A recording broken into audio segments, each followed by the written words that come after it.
Hi everyone, this is Jennifer with Everspeed Apiaries, and I'd like to show you how to mark some queens. Marking queens is really good for new beekeepers. It makes the queens easy to spot in the hive. You'll have some beekeepers that might tell you, oh, you shouldn't mark your queens, you should know what they look like. You'll learn over time. It's just a good way to get you started, and you will recognize her over time.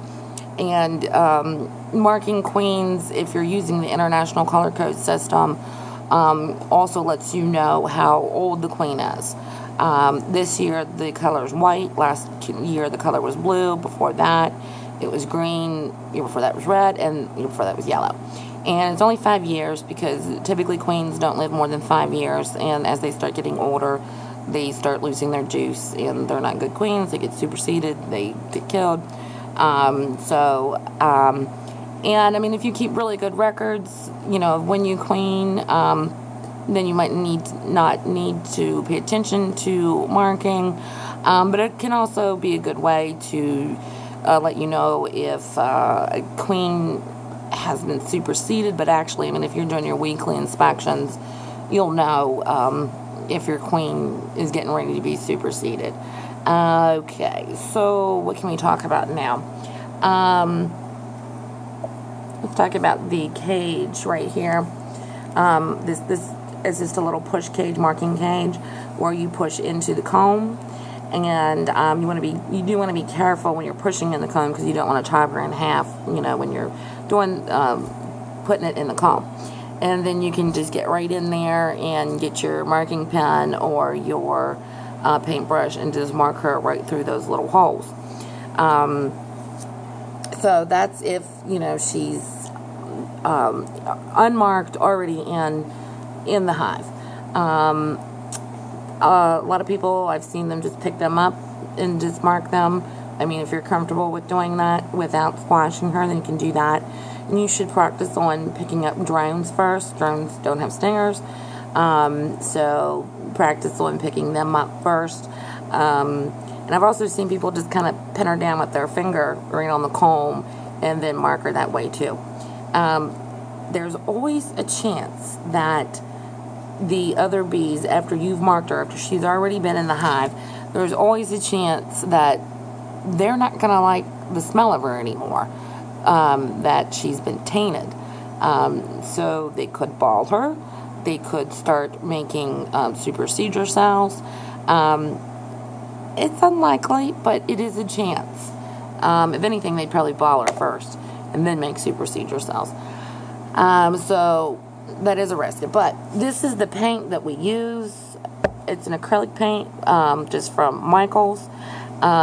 The other paints that are oil-based or the model paints that come in the pens, they are kind of stinky smelling, and you don't want to use anything that's really noxious or stinky smelling, especially if you're marking her in the hive, because then they definitely will think there's something wrong with her. She stinks.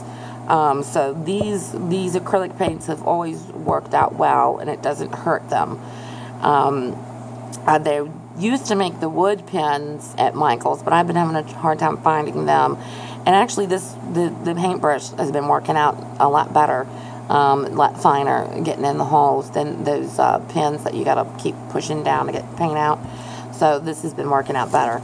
I think that about covers that. So let's go ahead and show you how to mark some. This is called a queen muff. And so we mark a lot of queens here. Probably over the years we've marked thousands of queens. And so we have a queen muff, and your hands go in the cage and you do all of your business with the queen that you got to do when you're handling her. You put your hands in here, and then you can work and not have to worry about her flying away. What's that doing there? Okay, let's get one to mark. So you put the queen cage in here. You get a tube. This is called a marking tube right here. And you release her into the tube, and then you push this plunger up and kind of pin her very gently at the top, because you want to get her thorax positioned in these holes right here. the open holes. That's where you want her thorax to be, and that's where you're going to mark her. And it can be tricky because she does not want to cooperate, and she'll squirm around quite a bit. So it can be tricky, and you just have to be patient and gentle when you're doing it. So let's go ahead and get her out of the cage. And you just get the tweezers and you just take the cork out. Another good thing to talk about is pay attention to where she's at in here.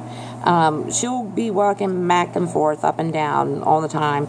And whenever she's near that cork, I mean, you know, you don't want to open the cork like right when she's there, or do any kind of put the cork back in right when she's there. Because if you put the cork back in, you know, right when she's there, you could possibly squash her, catch her legs in there. So make sure she's down at this end whenever you're doing anything up here. So let's go ahead and take that cork out and get your finger ready to put over it. It's not such a big deal that, you know, I got a queen muff here, but when you're opening up, like if you're manually releasing a queen, you definitely want to get your finger ready to put over the cork, because a lot of times they'll shoot out like a rocket right out of there. So get your finger ready to plug back over that hole. And then I'm going to let her walk out.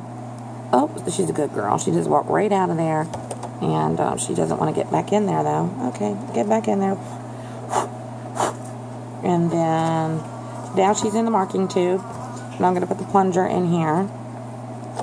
And then I'm going to have to take this out so you can see me mark. And I'll probably have to put my glasses on because this is a carny. And they're so dark, it's hard to see. Hopefully I'll be able to get her positioned right so you can see where she's at in there. Again, like I said, it's hard. Oh, I think I got her. I'm not sure if you can see. Where's the camera? And hopefully she didn't move out of position, but you get her thorax right in there in one of those holes. And let's make sure that is her thorax. The lighting's not spectacular in here. Yeah, that was her thorax, but I just let her go. So bear with me for a minute. Let me get her back into position here.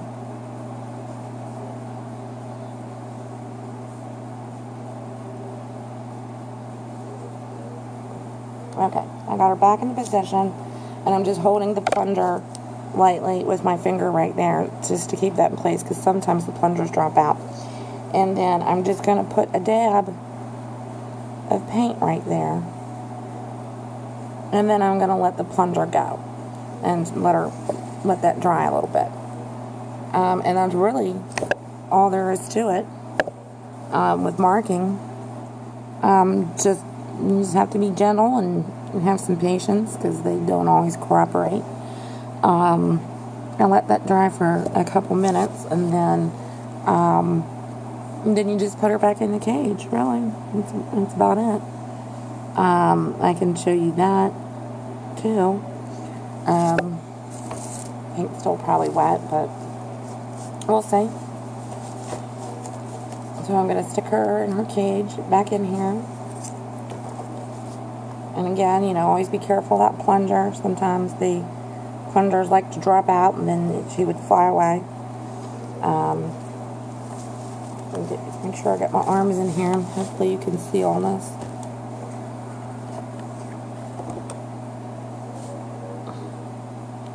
Sometimes she doesn't want to always. Come on. So here she is. She's on my hand. And I'm just going to lightly get her here.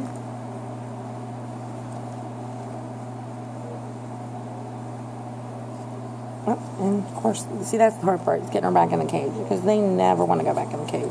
Can't blame them. And I hate it when they go back over in here.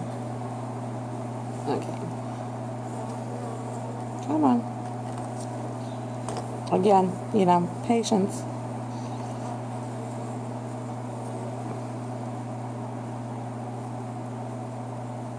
Okay, and I got her. And I don't got her. They like to squirm so much. Okay, so I got her between, it's hard to describe. You want to pick them up by their sides.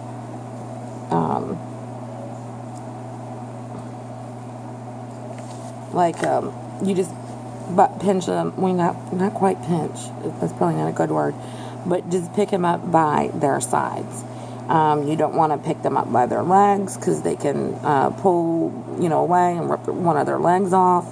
You don't want to pull them up by the wings because that will, rip their wings. You just kind of pick them up by their sides, and by their thorax, not so much their abdomen. So she's marked. I don't know if y'all can see that. Let me. Little dot on her back. There you go. Alright, well, that covers it. And so, thanks for watching, and happy beekeeping.